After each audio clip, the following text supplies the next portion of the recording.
Alright. Morning. So, can you tell us a little bit about yourself and what drew you to join the Outsource People? Hello, I'm Vince. I'm a computer science student.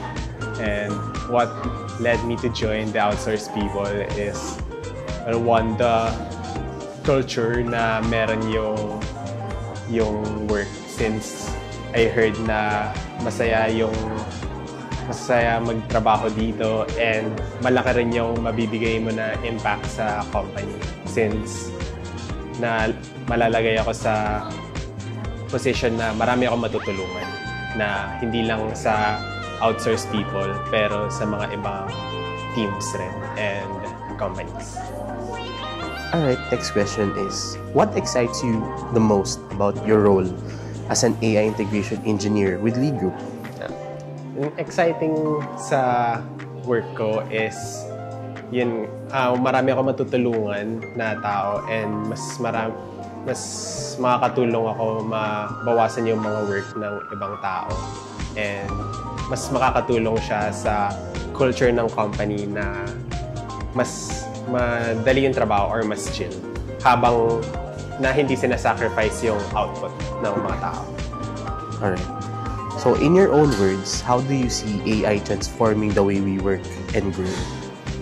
Nakikita ko siya na ine-eliminate yung mga repetitive tasks na meron yung mga employees natin para mas makafocus yung mga tao sa mga mas meaningful na work. Alright, so what kind of projects or ideas are you most eager to explore with the team?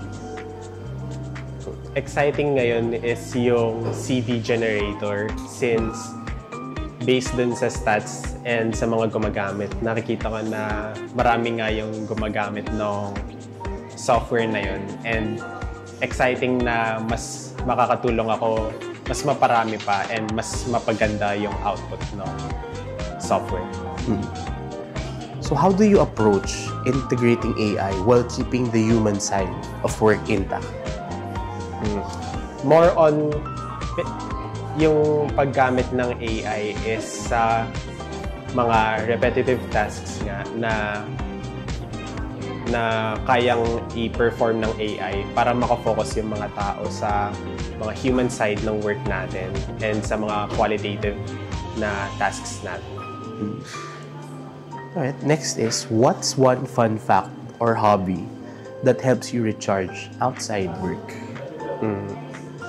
Outside ng work, nag-gym ako and naglalaro rin ako ng mga video games and tumatakbo rin ako. And yan, nag-hybrid training ako ngayon. Okay, any message you'd like to share to your new teammates?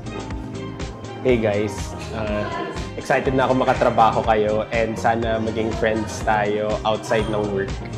And to my Aussie teammates, hello, I'm Vince and I'm super excited to meet you guys and work with you all and help you improve the tasks that you're gonna be doing. And Alright.